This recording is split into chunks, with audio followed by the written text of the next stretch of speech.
wakati wa Mungu. Sio? Lakini huu wakati wa Mungu ni upi? Mara nyingi huwa unasema mimi hata kama mnasema sijui nini na ngoja wakati wa Mungu. Na labda umekuwa ukingoja wakati wa Mungu na wakati wa Mungu ulikuja ukakupata tu baina. Ukapita ukingoja wakati wa Mungu. Na Mungu anakuangalia anashangaa, unangoja wakati gani na wakati nilikuwa nimekuja hukuwa. Wakati wa Mungu. Unapata mtu ameishi kanisani miaka mingi, unamwambia Bwana hujafanikiwa hivi na hivi. Ninangoja wakati wa Mungu. Lakini wakati wa Mungu, Mungu alipokuwa anapita hukutambua. Ibrahimu wakati malaika walipita, aliweza kutambua hawa ni malaika. Na kuna watu wanakuwa na design kama wanakuwa na huo ujuzi wa kujua kwamba huu ndio wakati wa mpito wangu. Wakati wa mtendeleo wangu. Lakini kuna wengine unapata wanakaa vipofu. Mungu anapopita hawawezi kutambua, lakini bado wanafanya nini? Wanangoja wakati wa Mungu. Mkisikiza hii sana, ninaomba tu Roho Mtakatifu aweze kuwafungulia juu. Ninaweza ongea mambo mengine wachanganya kidogo, lakini kwa utukufu wa Mungu. Kwa hivyo wakati wa Mungu si kama wakati wa binadamu. Wakati wa binadamu ni wakati wa kusema mimi kufikia Disemba nataka nikuwe nimenunua shamba, nataka nikuwe nimenunua gari. Lakini Mungu anasema wewe hutangoja hadi Disemba. Mwezi mmoja unatosha kununua. Ama miaka 5 inatosha kununua. Ndio tumeambiwa Sara akafanya nini? Akapata mimba. Akamzalia Ibrahimu mwana wa kiume katika uzee wake. Si akiwa kijana kama mimi ama wanarikao wengine, lakini katika uzee wake.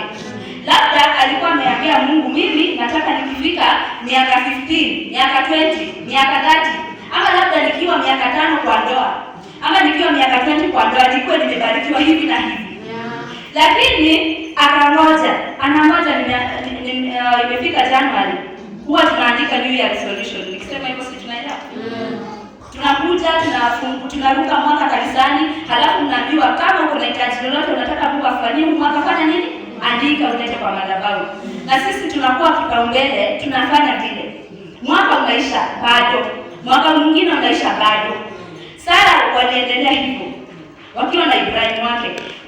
Wanamaliza mwaka si tuliandika Januari. Mbona itafanyika? Mwaka mwingine unaingia Mungu. Tumefika March. Tumefika June kama mimi. Mungu ni nini naendelea? Lakini kwa muhula aliambiwa na Mungu ndiye aliweza kupata mtoto. Kwa muhula aliambiwa. Mara nyingi unapata huwa tunaambiwa kama tunapewa prophecy na watumishi wa Mungu, lakini tunasahau. Anakuambia utabarikiwa, wewe unadhani itafanywa na siku moja. Isipofanyika unasahau. Abraham labda walifika wakasahau. Mungu alikuwa ametoa ahadi. Lakini Mungu alikuwa ametoa ahadi ambayo ilifanyika katika uzeeni mwao, si wakiwa vijana. Bwana asifiwe. Na ndiposa tunagundua kwamba Mungu ama saa ya Mungu haifanani na saa ya binadamu. Saa ya Mungu inaenda tofauti na ya binadamu. Binadamu huwa tunatumia kalenda zile ambazo tumepewa. Huwa tunatumia hii January, hii February, January ziko na masiku 31. Tunahesabu leo imepita, kesho 31 zimeisha. Na huwa tunasema January iko na siku ngapi? 30. January iko na siku ngapi?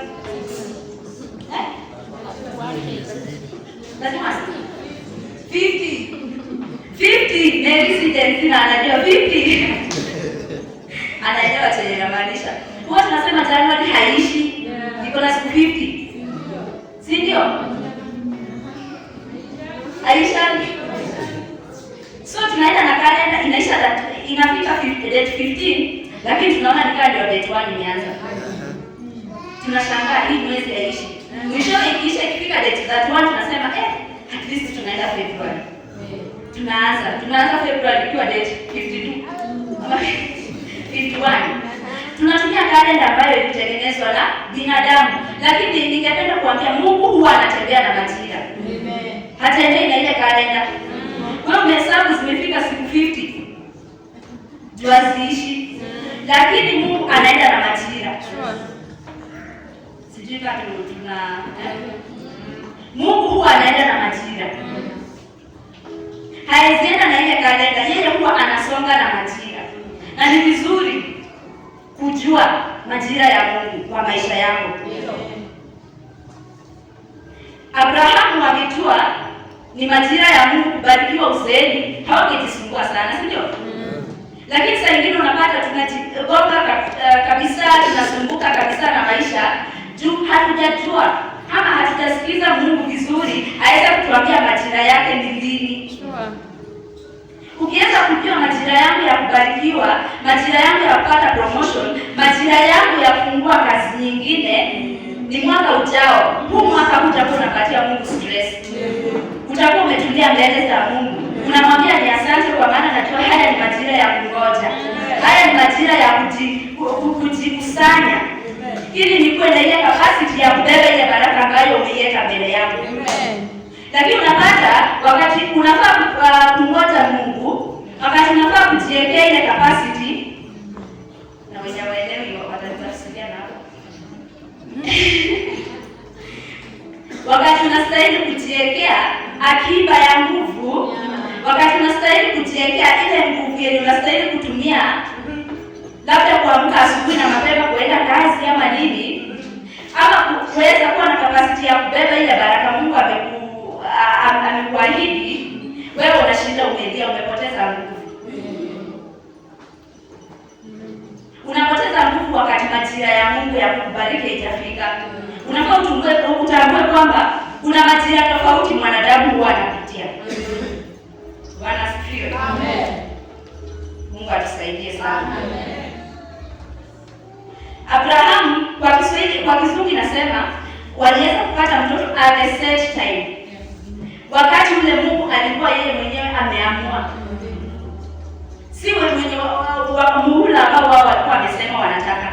Wakati Mungu yeye mwenyewe alikuwa amesema ni huu nitakubariki. Bwana asifiwe. Amen. Kwa hivyo wengi wetu huwa tunapatia Mungu deadlines. Teacher umekaa karibu na mimi. Deadlines tamati. Thank you. Watu wengine huwa tunapatia Mungu tamati. Usipofanya kufikia December, tunaachana, mimi na wewe tunaachana. Umeisongwa na mambo, umeisukumwa na mambo, hadi inafika mahali unasema Mungu usipofanya by next week tunaachana. Na si mbaya, vile nasema tu.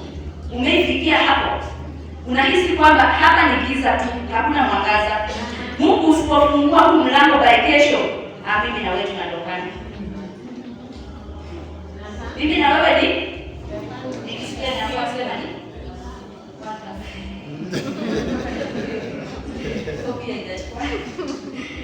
unaambia Mungu, hii ni tamati. Nimekuwekea hii mipaka.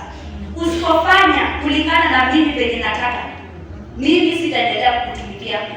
Usipofanya kulingana na vile mimi ninataka, mimi sitaendelea kwenda hiyo church. Usipofanya vile mimi ninataka, ni kama sasa nitaacha kukutumikia. Tunapatia Mungu tamati, deadlines. Lakini hatutambui kwamba Mungu haendi na deadlines zako, haendi na tamati zako. Mungu anaenda na wakati wake. Mungu anaenda na makusudio yake, si makusudio yako. Labda akikupatia hiyo baraka, bado tunaongea kuhusu wakati wa Mungu. Tunaelewa? Tuko sawa? Labda Mungu anaona akikupatia, tumie mfano, Jubi. Labda Mungu anaona akikupatia hiyo gari sasa hivi utabogesha. Nenda ushinde ku. Anasema aje, acha nikupatie muda kidogo. Ndio uweze kuwa na ile capacity ya kushikilia ile baraka. Uweze kuwa na capacity ya kulinda ile baraka. Kwa sababu kuna baraka unaweza pewa mpendwa, ushinde kuilinda. Hadi Mungu akasirike. Akunyang'anya ile baraka apatie mwingine. So unaweza kuwa unalia sana, ninataka hii baraka. Lakini Mungu anakuangalia anasema, sasa wewe nikikupea hii baraka sitakumaliza tu. Hii baraka nikikupea sitacheza nayo. Halafu uiharibu nikuondolee. Ikuwe laana tu. kabla ya kupatia Mungu hizo tamati ama deadlines, hebu fikiria ni maksudi ya Mungu kubariki huo wakati, ama ni nini anataka ujifunze wakati ule? Ni nini anataka wewe mwenyewe ujiundie mwenyewe kabla akupatie baraka? Labda anaona akupatie ile baraka utakuwa na kiburi kwa wengine na itageuka kuwa laana. Usiwahi kubali upewe baraka ije kuwa laana kwa maisha yako. Hata umepewa hiyo baraka ukaita. Bwana asifiwe. Amen.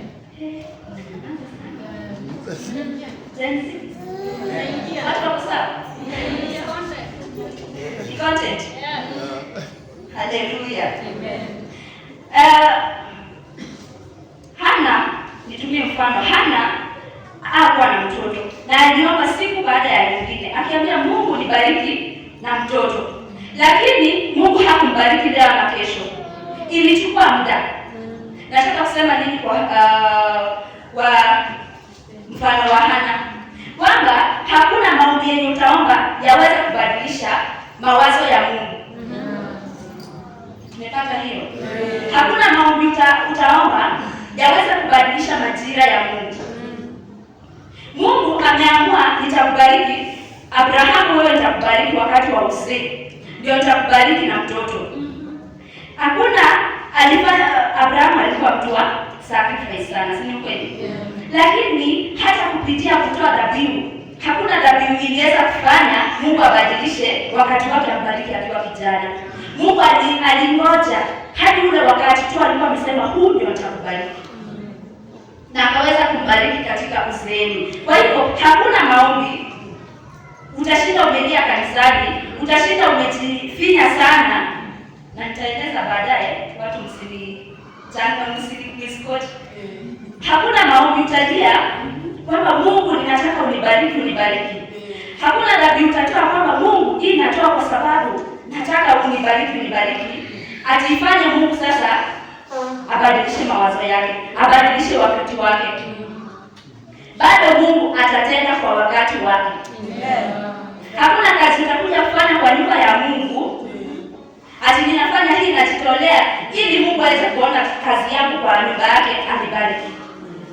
Imagine kungoja wakati wake ufike wa kukubariki. Mungu si corrupt. Ni Mungu wa haki. Mungu wa haki. Mungu ni Mungu wa haki. Si corrupt. Si wa hongo. Ndio. Si Mungu si wa kahongo. Huwezi honga Mungu na maombi yako. Ati Mungu leo ninakuomba kwa masaa 10 na nikimaliza hii maombi ninajua utanibariki, huo umenibariki. Hapana, Mungu si Mungu wa kuhongwa na vitu ndogo ndogo. Hayo maombi unafanya ni mzuri, lakini ni akiba yako ya kuweza kusustain zile baraka ambazo atafungua ile siku atataka kufungua. Amen. Abraham alitoa dhabihu, lakini zile dhabihu hazikuwa ati Mungu ninatoa hii dhabihu ndio unibariki, na usiponibariki nitaacha kutoa. Hazikuwa za kuhonga Mungu, lakini zilikuwa kwa manufaa yake. Chochote unafanya kwa nyumba ya Mungu, unafaa kuifanya kwa manufaa yako, si kwamba unafanya uhonge Mungu. Si ati unafanya Mungu ninafanya hii ndio unibariki. Nimesema Mungu si wa kuhongwa.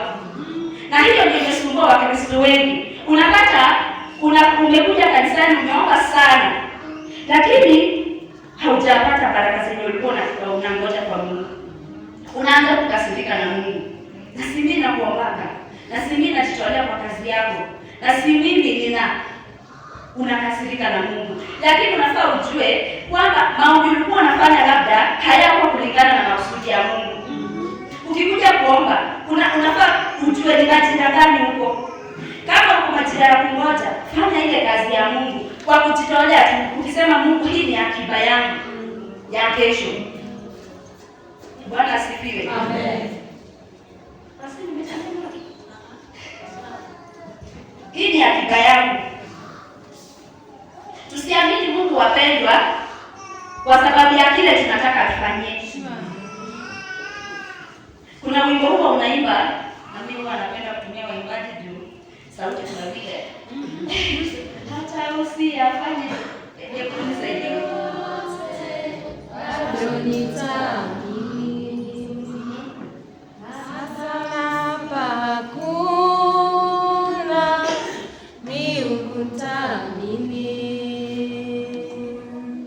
sitajitia unajizi wa wokovu ala saa ya kisasa.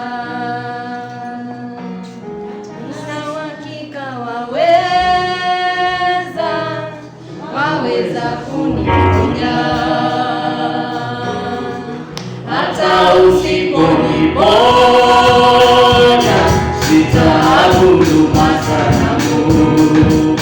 Naelewa kati ya moto utapita kwenye ukumbi wa mauti, mimi na wewe sitaogopa kamwe. Mungu wangu wanishika mkono, wautuliza moyo wangu, sina mashaka wanibeba mkononi. Waweza tu maneno na uzima nibadilishe yote,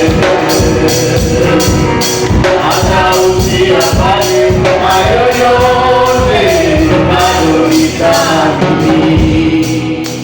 Haleluya. Hata asiyafanya yoyote bado tunafanya nini? Nitaamini. Mara nyingi huwa tunataka Mungu tumwamini kwa kile ambacho tunataka atufanyie, na akishakufanyia unamuondokea, unasema suluhishanijibu, iko sawa. Tunaanza kukosa kanisani, tunaanza kufanya nini? Lakini huyu mwimbaji alikuwa na ufunuo fulani kwamba hata usiyafanye bado nitakungoja, hata usiniponye bado nitakutumainia, hata usiyafanye bado nitangoja majira yako. Haleluya. Hata usinitendee sitatoka marangoni pako, hata usiponifungulia huu mlango ninajua siku ipo utafanya. Kwa hivyo sitaachilia, lakini nitashikilia hadi wakati nitaona umenifungulia mlango. Hata usiyafanye bado nitangoja. Nitangoja nini? Wakati wako ufike, wako nibariki, wako nifungulia huu mlango. Haleluya. Na nimesema watu wengi huwa tunakasirika wakati Mungu hajatutendea. Tumefanya mambo mingi, tuseme kanisani, na hajatufungulia mlango. Hadi unasikia uchungu ukipatana na watu nje, wanakuambia wewe unashinda kanisani na bado unaishi maisha. Wewe unashinda ukikimbia hiyo kanisa yenu, watu hamsaidikani hiyo kanisa, na unapata uchungu unaongezeka. Lakini unafaa utambue majira ya mwenzako ni tofauti na yako. Kama yeye amebarikiwa, shukuru Mungu kwa ajili yake. Na Mungu unamwambia Mungu, na ninajua pia siku yangu itafanya nini? Itafika. Hata usiyafanye saa hii, ninajua kesho utanifanyia. Hata usifungulie huu mlango saa hii, ndio umefungulia Baba Chege. Hata mimi najua kesho utanifungulia. Na unasherehekea baraka za wengine. Roho ama moyo ambao uko na uchungu na uzito hawezi kumsikiza Mungu. Moyo ambao uko na uzito hauwezi kumsikiza Mungu. Unapata kazi yake ni kutoa excuses ama kutoa lawama. Mungu wewe unaonanga, Mungu unaonanga mimi sifai, wewe unapendelea fulani, Mungu apendelee mtu. Ni majira yako hayajafika. Ni wewe uko unaharakisha Mungu. Ni wewe uko na mbio sana. Tulia. Na ngoja uone Mungu akikuvusha kama vile alivusha wale Israeli. Amen. Na wakati muda wako wa kubarikiwa unachukua siku mingi, hata baraka zako zitakuwa mingi. Na zitakuwa zinameremeta. Mbona unaharakisha Mungu? Ngoja wakati wa Mungu. Haleluya. Amen. Mungu atusaidie. Amen. Tulia wakati ule. Maana waona sana wakati ule.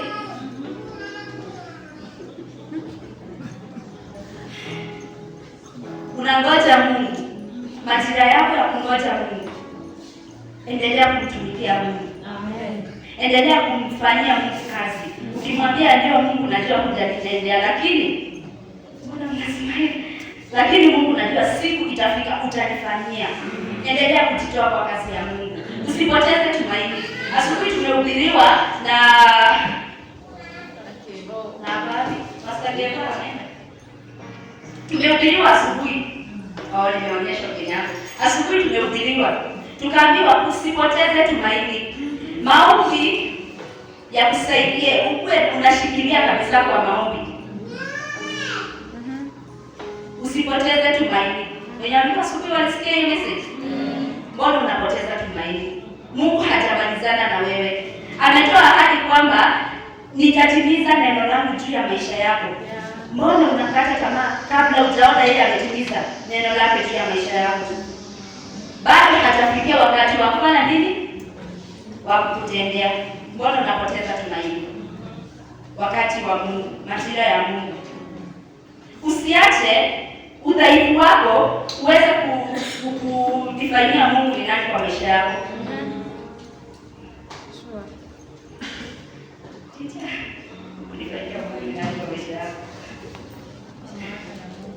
Kukupa maana ya Mungu kwa maisha yako.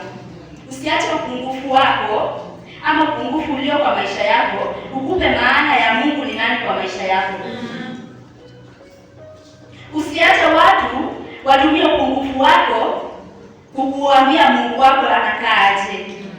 Wewe kwa unawaambia Mungu wako ni mkubwa. Wewe jua Mungu wako ni mkubwa na Mungu wako atatenda siku moja. Mungu wako atafungulia mlango siku moja. Usiache udhaifu wako ama ukosefu wako ufanye ukuwe na jina jingine la Mungu. Tunajua Mungu ni Jehova Jireh, si ndio? Mbona wewe unabadilisha hilo jina unapatia jina lingine? Ni wewe hujangoja uone majina yake ikifika ndio muite Jehova Jireh vizuri. Usibadilishe jina la Mungu na upungufu wako. Usiache wengine wabadilishe jina la Mungu kwa maisha yako na upungufu wako. Shikilia ile tumaini. Usikate tamaa. Shikilia tumaini hadi majira ya Mungu ikifika. Ile jina ambalo huwa unaita Mungu, Jehova Jireh, Jehova Shama, linatimia kwa maisha yako. Na unatoka unaambia watu si mnaona. Nilikuwa namuita Jehova Jireh mnanicheka. Sasa ona amefanya. Amen. Amen. Mungu atusaidie sana. Amen. Hakuna kitu ambacho hakina mwisho. Sisi ndio huwa tunaona kwamba tumefika mwisho. Lakini hakuna shida yoyote ambayo haina mwisho. Kila kitu huwa na mwisho. Hata kikichukua muda gani kina mwisho. Na niwaambie kwamba kile ambacho unapitia wakati ule kuna mtu alipitia na akashinda. Kabla wewe ufikie pale, kabla wewe upitie ile janga ama lile jambo unapitia, kuna mtu alipitia pale na akashinda. Na Biblia inasema hakuna jambo geni kwetu. Hakuna jambo geni limefanyika kwa yeyote. Ni yale ambayo yamepata wengine. Kwa hivyo unafaa kuwa na tumaini useme ndio ninajua si mimi wa kwanza kupitia. Kuna mwenye amepitia. Mbona ninapoteza tumaini? Mbona nina give up? Mara nyingi huwa tunapoteza tumaini wakati tu baraka zetu ziko kwa mlango. Tunangoja tu ushikilie imani tena, urefushe mguu wako tena, uingie kwa ule mlango. Amen. Lakini unapata tunapoteza tumaini pale tu ambapo tuko karibu kuingia kwa sehemu yetu ya pili, kuingia kwa baraka zetu. Unapoteza tumaini. Tunapoteza tumaini wakati tuko karibu tu kuingia kwa nchi yetu ya ahadi. Tunakuwa kama Musa. Musa alifika akaambiwa hutaingia, utaona tu ile nchi nimekuahidia, lakini hutaingia. Hawa ni wageni, tafadhali usiwaangalie sana. Si wageni, ni watu wetu. Tunaambiwa Musa aliambiwa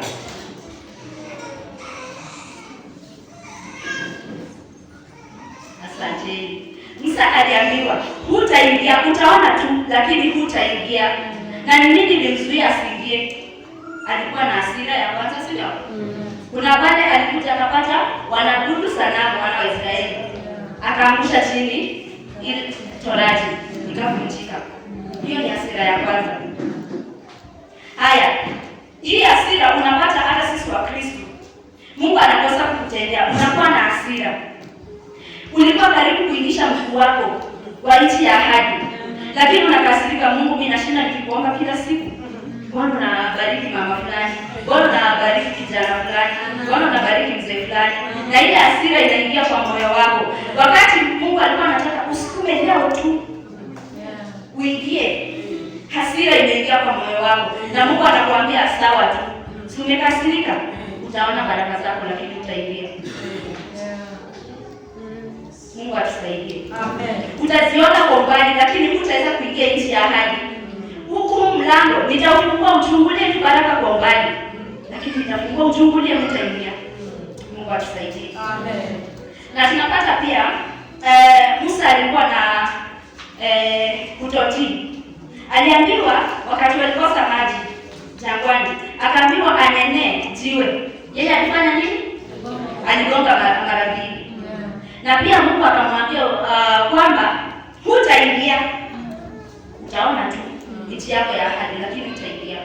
Wakati wako unangoja Mungu, tunaita waiting season, majira ya kungoja kwako. Kuna instructions ama kuna hiyo Mungu huwa anatoa kuna maelekezo, maagizo Mungu huwa anatoa, lakini wewe hufuati. Na labda hayo maagizo ndio yalikuwa yakufungulie mlango, lakini wewe hufuati, unaamua kwenda na njia yako. Na tulisema moyo ambao ni mzito ama moyo ambao umesumbuka hawezi sikiza Mungu, si tumesema hivyo? Kwa hivyo Mungu anatoa maagizo ukiwa unamngoja, lakini juu wewe hutaki kumsikiza, moyo wako uko na uchungu, moyo wako umesumbuka, unakosa kufuata maagizo yake, na anakuambia hutaingia kwa nchi yako ya ahadi, utaiangalia tu. Mungu atusaidie. Amen. Pia kupoteza tumaini inaweza fanya usiingie kwa nchi yako ya ahadi. Tumesema ungengoja tu, baraka zetu labda zinangoja, usukume tu mara moja. Hata kama unahisi umechoka, usukume tu mara moja na utaweza kupata zile baraka. Lakini wewe unapoteza tumaini na unakosa zile baraka, unakosa kuingia kwa nchi ya ahadi. Kukosa matumaini ama being faithless. Na hayo mambo yote manne nimetaja, wenye wanaandika mtaangalia kwa Hesabu, Numbers, Hesabu 27. Sitasoma kwa sababu ya muda. Hesabu 27 na 12. Halafu Kumbukumbu la Torati 3:27. Deuteronomy, Kumbukumbu la Torati 3:27. Halafu Kutoka, Exodus 32:19. 32:19. Exodus 32:19 ninakualika tuini kuja msomea. Hayo mambo manne utaweza kuyapata pale.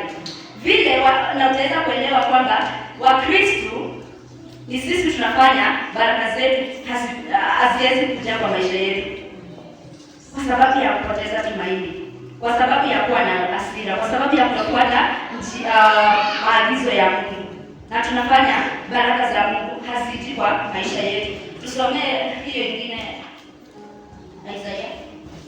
Nitasoma kwa Kizungu na Kiswahili.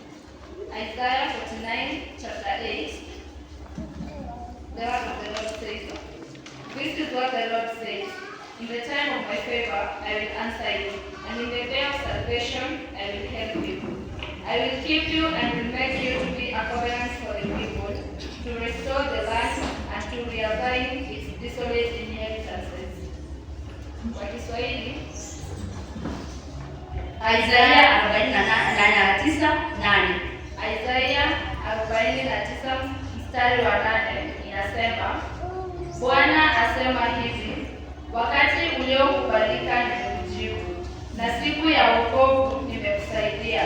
Nami nitakuhifadhi, nitakutoa uwe agano la watu hawa, ili kuinua nchi hii na kuwarithisha urithi uliokuwa ukiwa.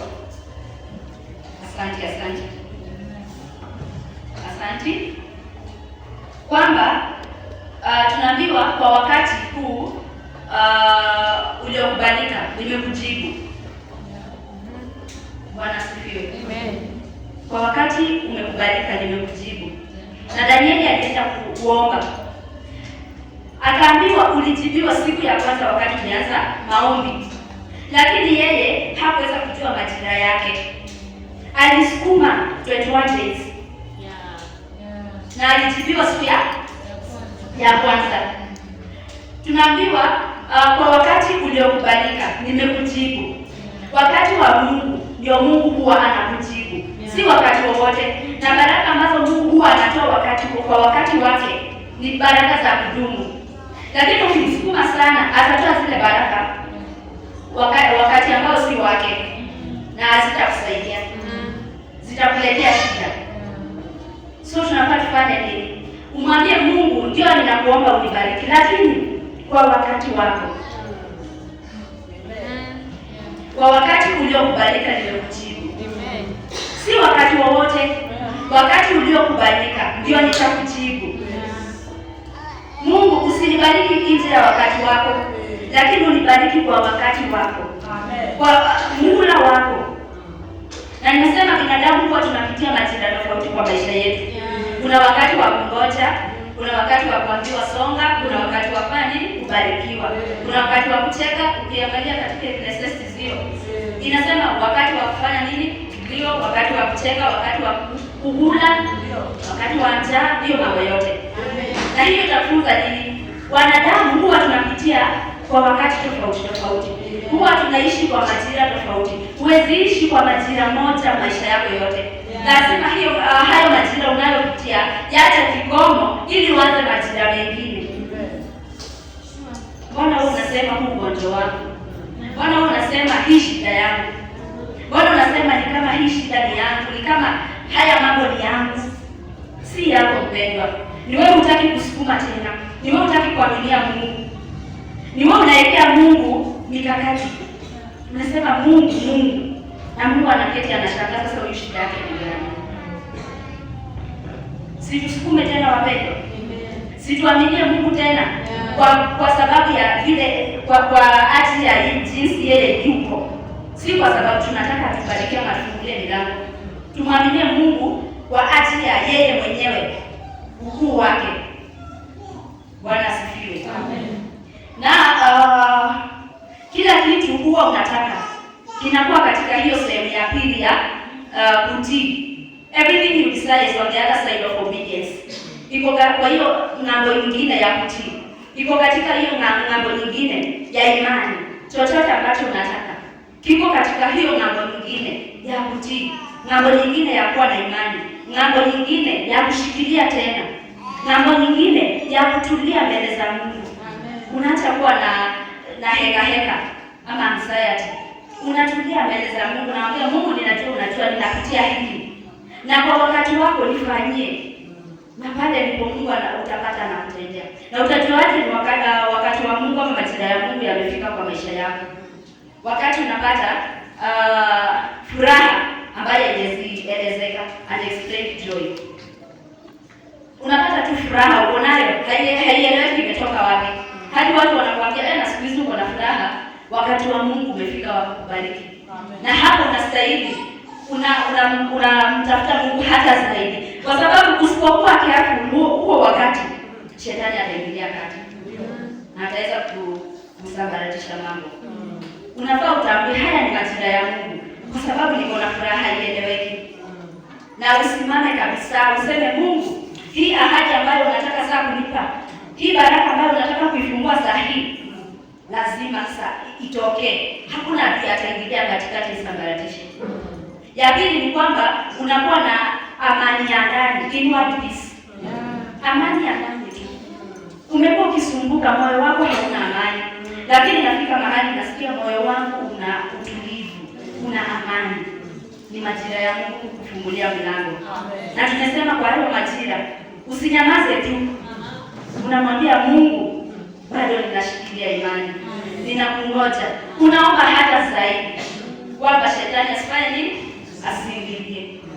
Unapata wakati wa Mungu ya tatu kwamba mambo yanaenda nyuma yetu, hakuna resistance, hakuna pingamizi, mambo yanasonga tu. Siku zingine unaenda hii kazi inaanguka, unaenda hii kazi inaanguka, unajaribu kwenda kazi shule, una apply hii college inakataa, una apply hii nyingine inakataa. Lakini wakati wa Mungu ukifika, unaenda tu na hakuna pingamizi, inaanza tu. Unaenda unatafuta shule ya kuingia na hakuna ugumu, unapata tu barua, unapata tu fedha. Hapo ndio unajua wakati wa Mungu umefika. Majira ya Mungu kubariki yamefika. Lakini kabla ufike yale majira, lazima uwe umepitia kungoja, majira ya kungoja. Na kwa yale majira ndio tumesema hakuna kukata tamaa. Unashikilia na unaambia Mungu, kwa majira yako najua utanitendea, ninasonga. Ninaendelea kukutumikia. Ninaweka akiba ya maombi, ninaweka akiba ya sadaka. Ninaweka akiba ya mfungo. Ninaweka akiba ya kutumikia. Na ikifika ile siku utafungua mlango, haya yaweze kuninenea. Haya yaweze kushikilia zile baraka. Kwa sababu tukibarikiwa mara mingi tunakuwa na furaha. Hata tunasahau kurudi kushukuru. Hata tunasahau kufanya mambo kwa Mungu. Lakini zile mambo ulifanya wakati ulikuwa na mngoja, mpendo yataweza kushikilia wakati ule. Ninamalizia nikisema hivi. Tuache kupatia Mungu deadlines. Tuache kupatia Mungu kuweka mikakati kwa Mungu. Tuache kuwekea Mungu mikakati ati Mungu usipofanya siwezi endelea kutumikia. Tusiwekee Mungu mikakati. Tujitoe tu kumngoja Mungu. Na mazia nikisema tusiamini Mungu kwa sababu tunataka tutendee jambo fulani. Muamini kwa sababu yeye ni Mungu, yeye ni yeye. Amen. Na Mungu akamwambia Musa, utamwambia Farao, I am that I am. Mimi ni Mungu. Mimi ni Mungu. Hata wewe mpende Mungu kwa sababu ya yeye, vile yako yeye, because of who he is.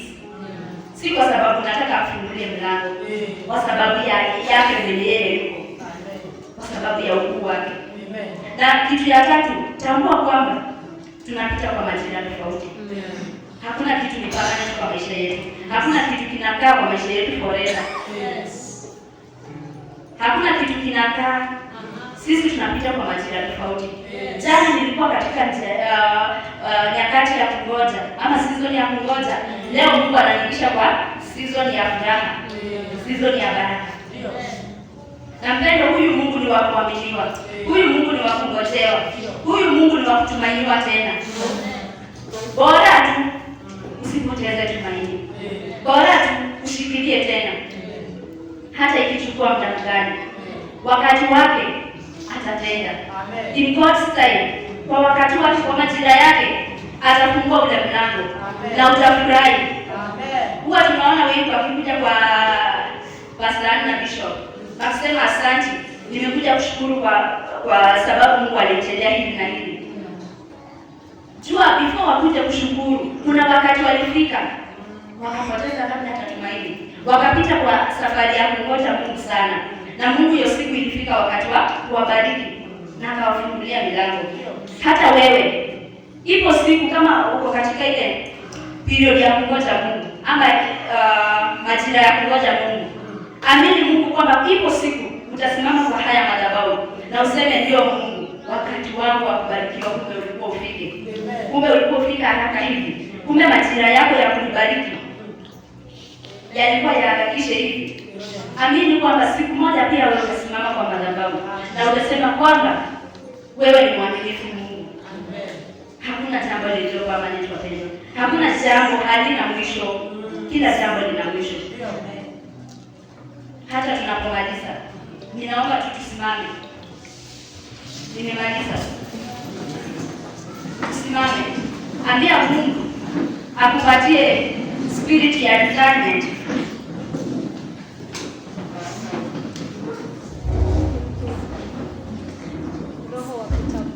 Roho wa kutambua. Ambia Mungu akupatie roho wa kutambua majira ambayo uko kwa maisha yako. Tumesema binadamu huwa tunapitia majira tofauti tofauti. Ambia Mungu aweze kusaidia utambue majira katika maisha yako, majira tofauti tofauti ambayo yanakuwa kwa maisha yako,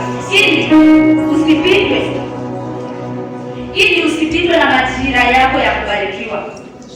Mungu akusaidie utambue kila wakati majira ambayo uko kwa maisha yako. Kila siku Mungu, haya ni majira gani niko kwa maisha yako? Kila mwezi Mungu, haya ni majira gani niko kwa mwezi?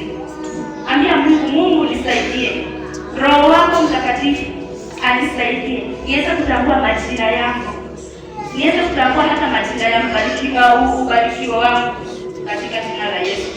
Mwambie Bwana, ninaomba tu unisaidie Mungu katika jina la Yesu Kristo. Mungu, tunakulilia, tumejifunza kuhusu Bwana wakati wako. Bwana, tusaidie tuweze kutambua majira ya kubarikiwa kwetu, tuweze kutambua majira ambayo tuko kwa maisha yetu katika jina la Yesu. Utusaidie Bwana, tusipitwe na majira yetu, tuweze kutambua Bwana majira ya kubarikiwa kwetu katika jina la Yesu. Tusaidie Bwana.